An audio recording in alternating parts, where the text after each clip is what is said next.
इस गाने का टाइटल है चूल्हा अलगे।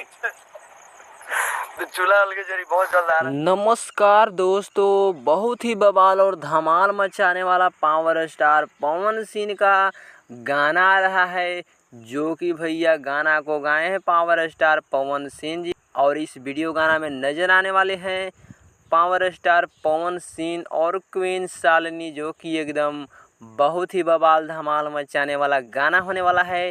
जो कि गाना के नाम आप लोग सुने, जो कि गाना के नाम है चूल्हा अलगे जरी। एकदम बवाल और धमाल मचाने वाला सॉन्ग बताया जा रहा है, क्योंकि बहुत ही बवाल धमाल गाना है। प्रियांशु जी का म्यूजिक कंपनी से आ रहा है, यानी कि मीरा म्यूजिक से आ रहा है ये गाना।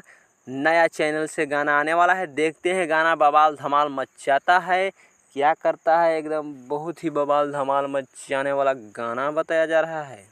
अगर आप पावर स्टार पवन सिंह के सच्ची वाली फैन है तो वीडियो को दिल से लाइक करके चैनल को सब्सक्राइब करें, क्योंकि इसी तरह का बवाल न्यूज मिलने वाला है। और गाना बहुत जल्द आ रहा है, 2 से 3 दिन के अंदर में। जैसे ही आएगा बवाल धमाल वीडियो बना करके हम बता देंगे।